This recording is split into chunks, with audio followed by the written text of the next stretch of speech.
It's Stan the History Man, and I'm your historian, Dr. Stanley Sandler, with my take on the 1950s. Now, the 1950s actually didn't start what we think of as the 50s, that era of peace and prosperity, to 1953, because in 1953, well, the Korean War went on from 1950 to 1953.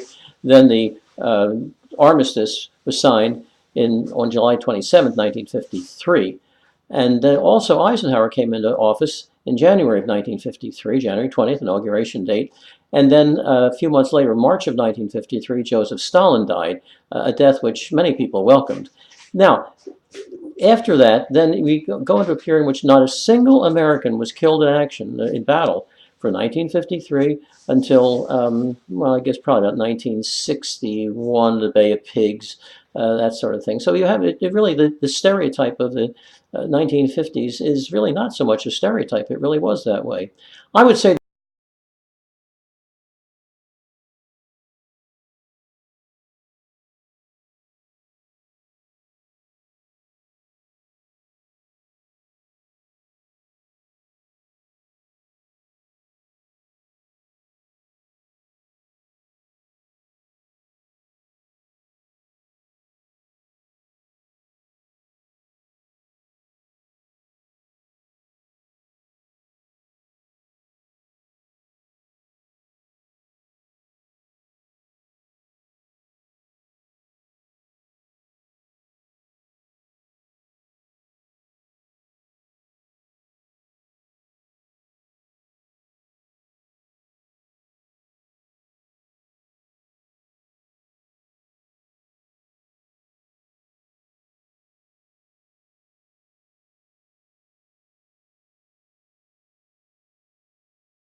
another thing that made it possible was wallboard, very funny.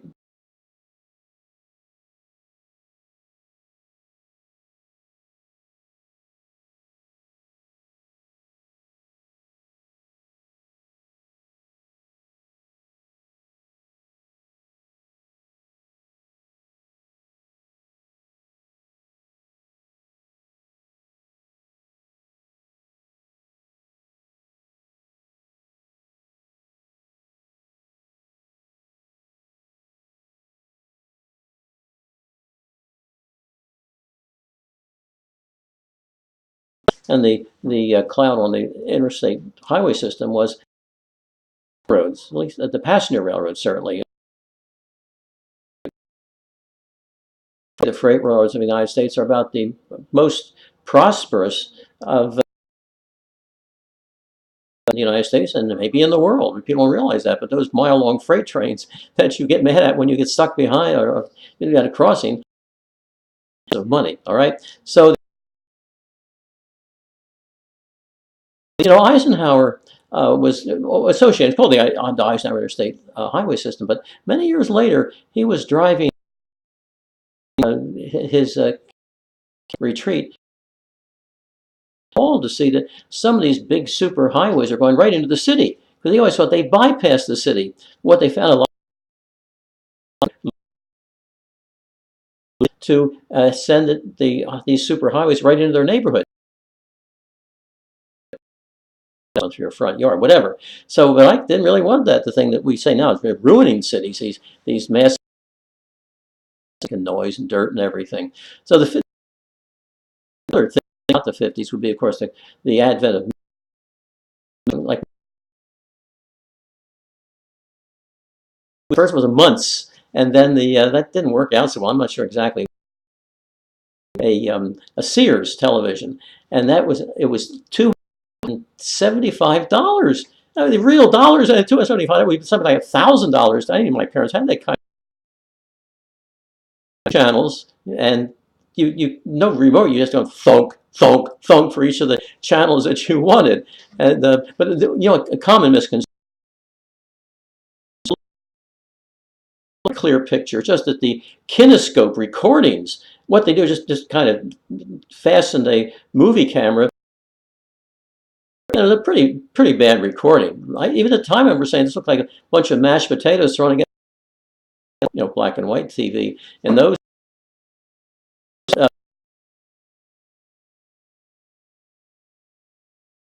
were just as clear as anything we have today, just that they weren't in color. But just everybody, pretty much everybody had television by the, no question about it, by the 1950s.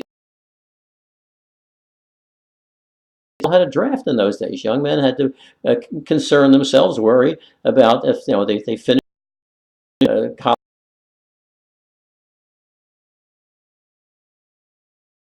Would complicate their plans, but nobody really complained about them. When the Democratic nominee for president, Adlai Stevenson, said we should get.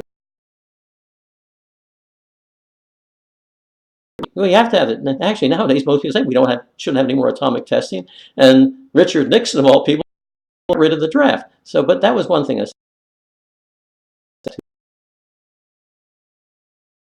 Another movement in the 50s was not just to the suburbs, but the death of so many electric public transportation, because they were silent and they were non-polluting. I guess they had to die. Well, that's a little bit of my take on the 19